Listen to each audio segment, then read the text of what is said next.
Donc aujourd'hui, je vous parle du chiffre 5, le chiffre qui montre le temps qui va révéler la sainteté de son imposture. Commençons d'abord par le temps, car le temps donne la puissance à ce chiffre 5.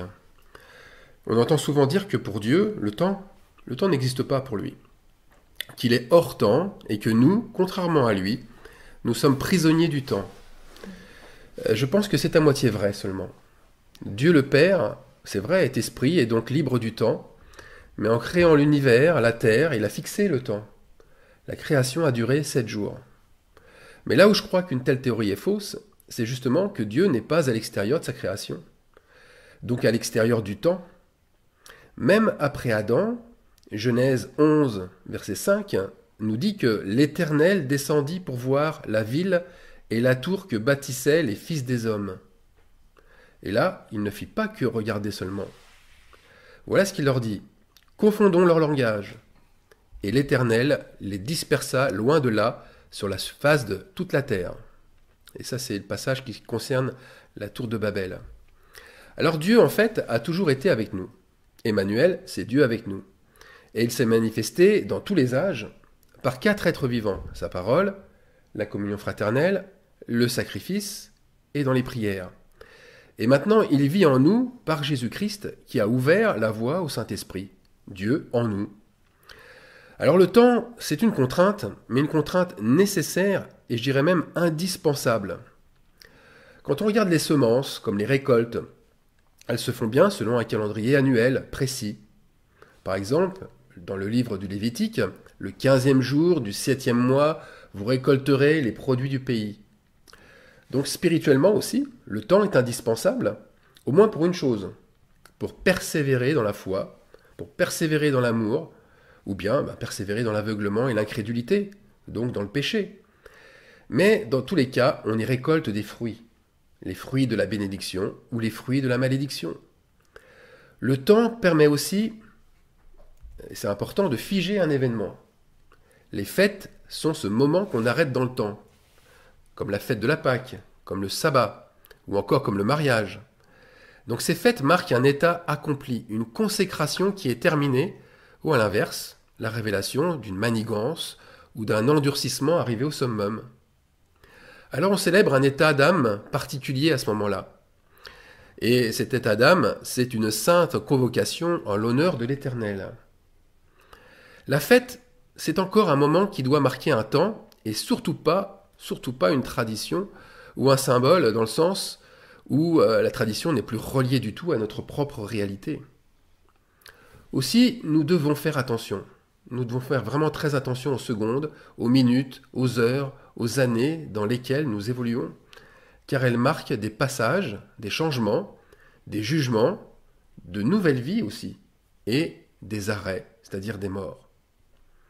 Alors maintenant, ça fait 5 ans. Ça fait 5 ans que je me suis reconverti et que je reçois chaque semaine de la manne, c'est-à-dire de la nourriture spirituelle, venant de mon Père Céleste par le Saint-Esprit. Et je sais que 5 ans marquent un tournant. Ça marque un tournant, mais lequel? Alors oui, c'est vrai, j'ai parlé déjà du chiffre 5 dans un message sur la 5e trompette. Mais est-ce que c'est suffisant pour avoir le sens de ce chiffre afin de nous consacrer davantage? Alors je vais remettre un petit peu les choses au niveau de notre mémoire. J'ai des parties d'Apocalypse au chapitre 9 et au verset 5, et je vous le relis. C'était la pièce principale du puzzle. Il leur fut donné non de les tuer, mais de les tourmenter pendant 5 mois, et le tourment qu'elles causaient était comme le tourment que cause le scorpion quand il pique un homme. Alors ce chiffre nous révèle-t-il un tourment dans lequel nous devons tous, absolument tous, passer, croyants comme incrédules? Non, nous devons avoir d'autres témoins, d'autres témoignages pour pouvoir envisager une vérité. Alors c'est pour ça qu'on va lire 1 Thessaloniciens, chapitre 5, des versets 22 à 23. Abstenez-vous, c'est Paul qui nous le dit, de toute espèce de mal, que le Dieu de paix vous sanctifie lui-même tout entier, et que tout votre être, l'esprit, l'âme et le corps, soient conservés irrépréhensibles, c'est-à-dire sans reproche, lors de l'avènement de notre Seigneur Jésus-Christ. Ici, au chapitre 5, l'apôtre Paul dit une chose importante. Il dit qu'il n'est plus question de tourment, mais de s'abstenir du mal, justement dans le but d'échapper au tourment. Autre fait intéressant, c'est l'avènement de notre Seigneur. On voit bien qu'ici, il y a encore un temps qui est stoppé, qui est marqué comme une fête.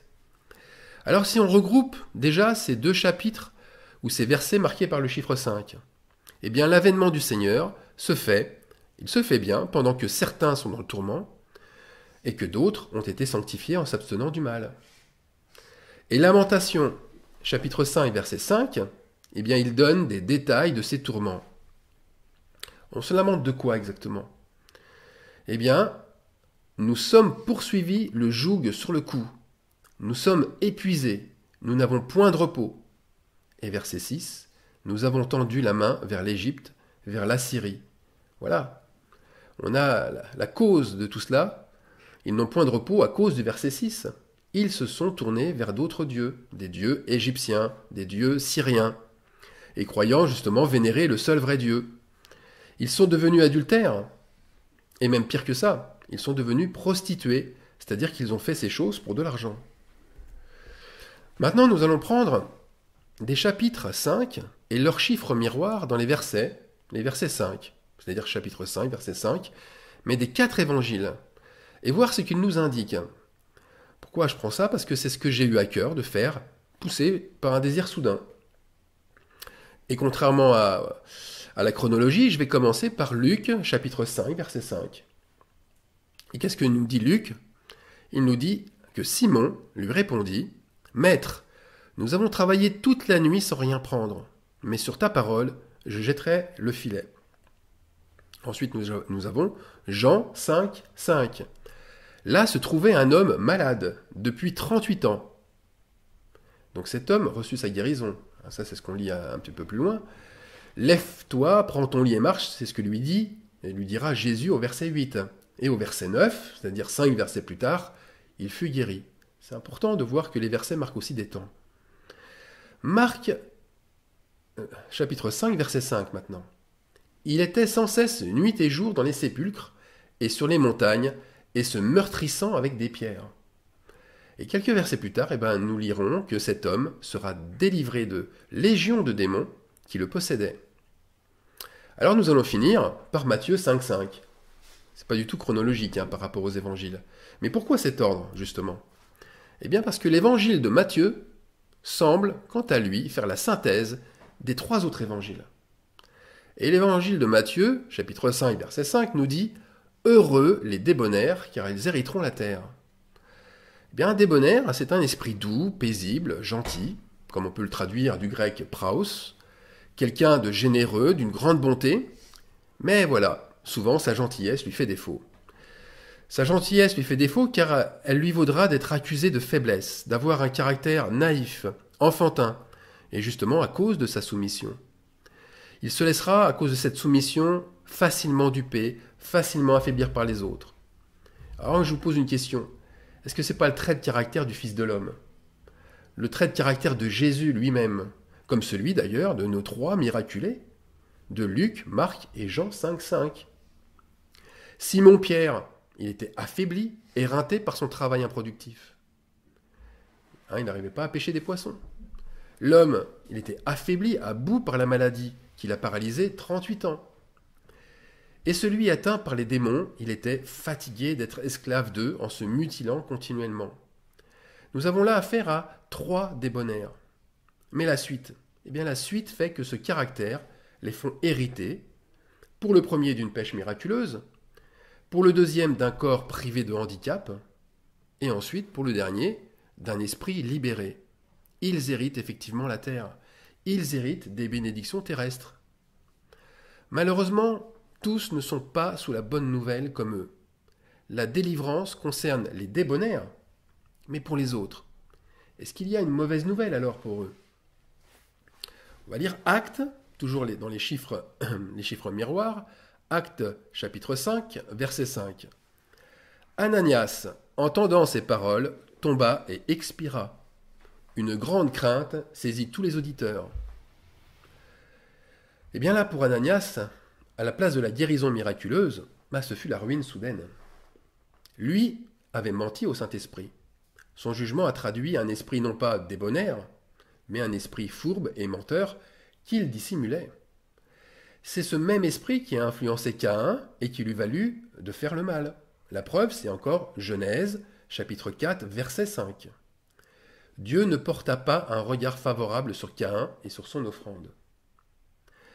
On voit bien que malgré les apparences, c'est toujours Dieu qui juge si notre cœur est pur et si nos mains sont innocentes. Maintenant, à l'opposé, nous avons les débonnaires, mais les débonnaires qui souffrent, qui endurent les injustices. Et tout ça en vue d'une espérance. Comment la Bible appelle-t-elle ce temps qui sépare nos souffrances de notre libération, et qui va bien sûr avec l'avènement de notre Seigneur? Eh bien ce temps s'appelle l'espérance. 1 Timothée 5, 5.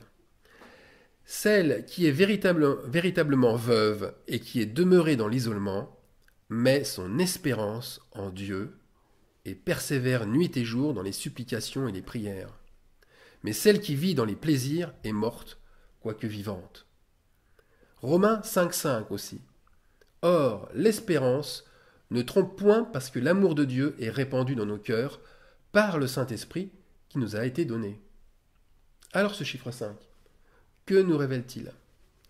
Eh bien, il nous révèle l'aboutissement d'une longue période de sacrifice et qui aboutit à deux destinées vraiment différentes. La première destinée est pour le disciple, et c'est son temps accompli, marqué par l'avènement du Seigneur en lui. Je vous parlais d'espérance, mais l'espérance se concrétise quand ? Eh bien, quand Christ en nous devient l'espérance de la gloire. Et c'est la même chose que Romains 5,5, c'est l'amour de Dieu répandu dans nos cœurs. Pour les autres qui auront été sujets à leur instinct fourbe et trompeur, eh bien ces autres auront les tourments et la ruine comme héritage.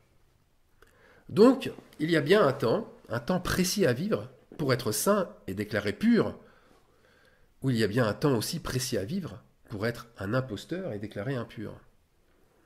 Le témoin que ce temps est ce chiffre 5, et que ce chiffre 5 est bien un jugement, eh bien c'est Joseph. Joseph, le fils de Jacob, qui le confirme. Lorsque ses frères se représentèrent devant lui, c'est ce qu'il leur fit comprendre en leur disant la chose suivante. Dieu m'a envoyé devant vous pour vous faire subsister dans le pays et pour vous faire vivre par une grande délivrance. Voilà 2 ans que la famine est dans le pays. Et pendant 5 années encore, il n'y aura ni labour, ni moisson. 5 années sans rien produire avant d'obtenir la récolte. Et là, ce qu'il faut bien comprendre, c'est que ce n'est pas le pécheur qui est jugé ici, car nous sommes tous pécheurs devant la loi. Qui ne pêche pas par omission? Qui ne pêche pas par peur ou en parlant à la légère, en jurant de faire du mal ou du bien? Mais voilà, il y a Lévitique 5, 5. Et Lévitique 5, 5 est très clair. Celui donc qui se rend coupable de l'une de ces choses fera l'aveu de son péché. L'aveu de son péché. Donc le problème, ce n'est pas le péché, mais c'est le manque d'aveu de son péché. Il faut admettre ses imperfections. Il faut avouer sa petitesse. Il faut reconnaître des choses honteuses que l'on a fait ou que l'on fait encore. Il ne faut pas avouer ses fautes de manière légère. Il faut les avouer, sinon on compromet totalement sa fonction de croyant. Ensuite, il faut s'en écarter, c'est-à-dire qu'il faut brûler ce que l'on vient d'avouer, le sacrifier. C'est comme les versets suivants du chapitre 5 du Lévitique qui l'indiquent. Mais plus du tout en sacrifiant un animal, mais en arrêtant aujourd'hui de remanger ce qu'on a déjà vomi, qu'on a déjà vomi 1 fois, 2 fois, 3 fois, etc., etc. Alors tout ça on le connaît, mais c'est pas tout. C'est pas tout. Lisons ce que Dieu demande à Moïse, toujours au chapitre 5, mais là au verset 15. Lorsque quelqu'un commettra une infidélité et péchera involontairement à l'égard des choses consacrées à l'Éternel, il offrira en sacrifice de culpabilité à l'Éternel pour son péché un bélier sans défaut, pris du troupeau d'après ton estimation en cycle d'argent, selon le cycle du sanctuaire. Il donnera en y ajoutant un cinquième, la valeur de la chose dont il a frustré le sanctuaire, et il la remettra au sacrificateur, et le sacrificateur fera pour lui l'expiation avec le bélier, offert en sacrifice de culpabilité, et il lui sera pardonné. Alors là, la chose importante, c'est ajouter un cinquième. Ici, c'est de l'argent. C'est des cycles d'argent. C'est un cinquième de la valeur estimée du bélier qu'il faut rajouter. Alors ça paraît peu en fait, mais cela traduit la volonté de se racheter vraiment. Si le bélier par exemple vaut 100, eh bien vous devez rajouter 20, car 100 divisé par 5, ça fait 20. Donc concrètement, eh bien à chaque fois que l'on pêche involontairement, et que l'on s'en rend compte, eh bien notre sacrifice doit être 20% supérieur. Et cela doit se traduire par des actes, par des faits, ou par une estimation financière, mais aussi par un long temps de sacrifice, c'est-à-dire un temps en fait rajouté, un temps de consécration rajouté.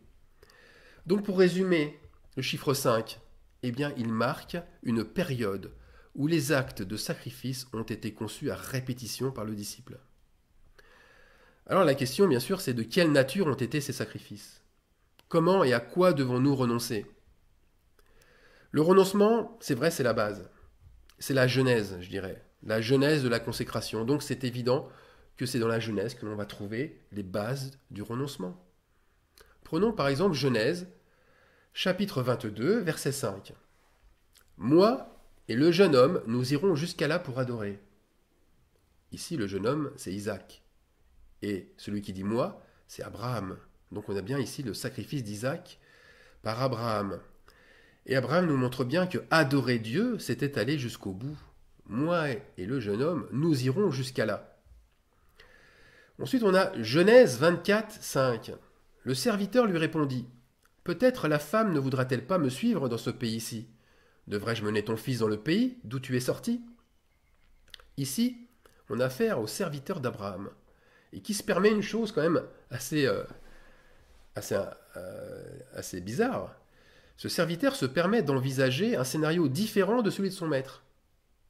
Eh bien, nous aussi, nous devons renoncer à d'autres scénarios que ceux de notre Père Céleste. Sinon, c'est pas juste. On prend Genèse 25, chapitre 5. Abraham donna tous ses biens à Isaac. Là aussi, on a le fait de renoncer, de se démunir de tous ses biens. Ensuite, on a Genèse 28, 5. Et Isaac fit partir Jacob. Ça veut dire que nous devons aussi accepter que les chemins divergent dans notre propre famille, comme le père doit se séparer de son fils. Genèse 30, verset 5. Bila qui est la servante de sa femme, Rachel. Bila enfanta un fils à Jacob. Eh bien ici, c'est l'humilité de voir ses servantes, comme l'humilité de voir ceux qui sont d'apparence inférieure, subalterne, voire même illégitime, donner la vie, porter du fruit. Genèse 37, 5. Joseph eut un songe et il le raconta à ses frères, qui le haïrent encore davantage.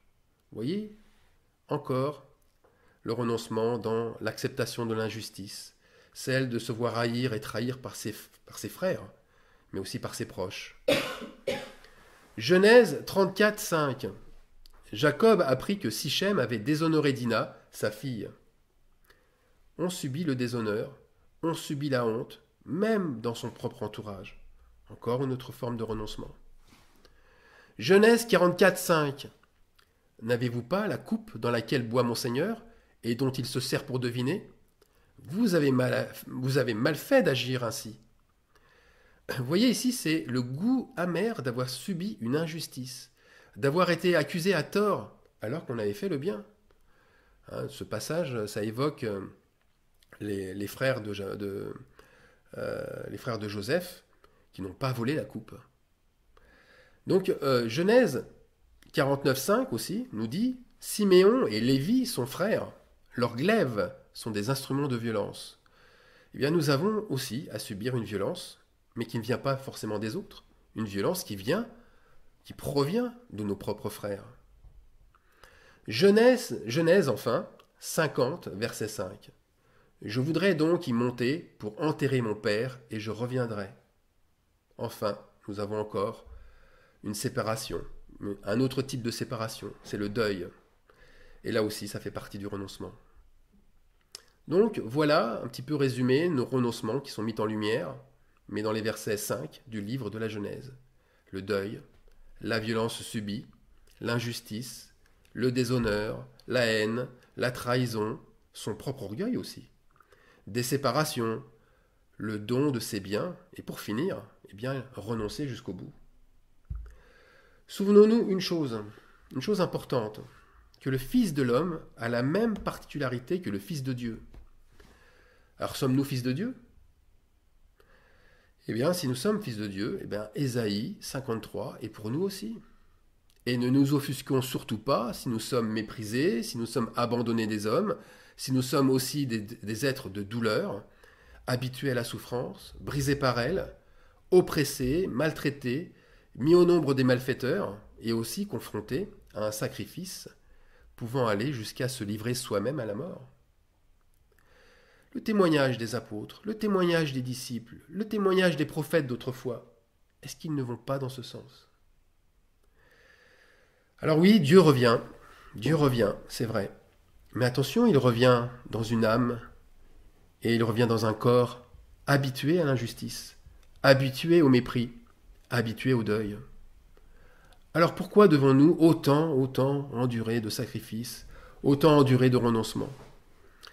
Eh bien, il y a une réponse qui se trouve dans le livre de l'Exode, chapitre 26, et là je lirai des versets 26 à 29.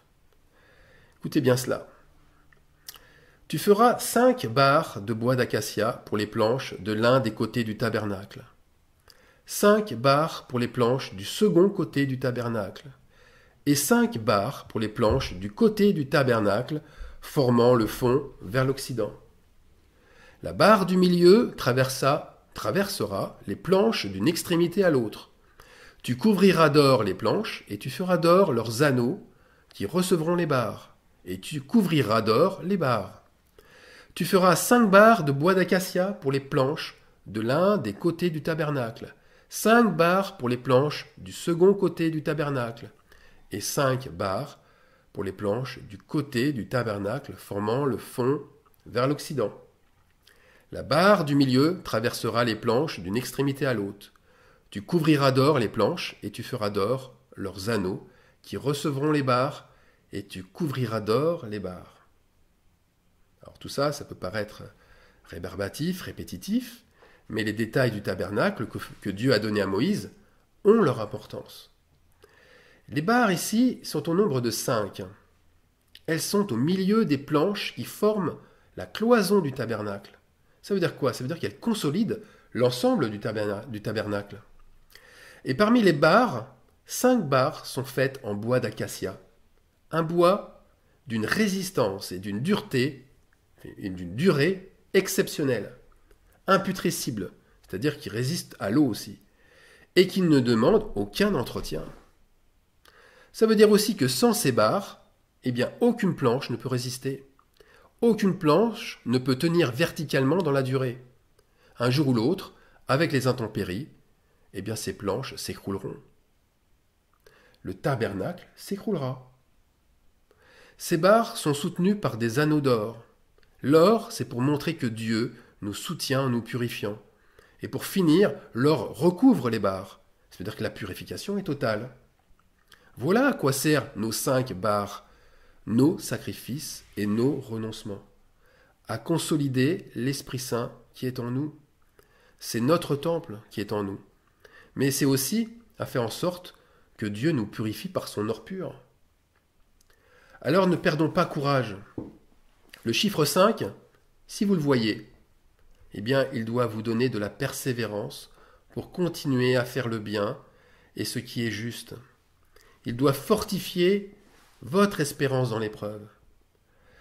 Notre vêtement d'épouse est bientôt prêt, mais il lui faut encore des renforts pour assurer sa solidité. Quand l'apôtre Jean a réalisé que personne n'était digne d'ouvrir le livre des 7 sceaux, alors une grande tristesse tomba sur lui. Il pleura abondamment.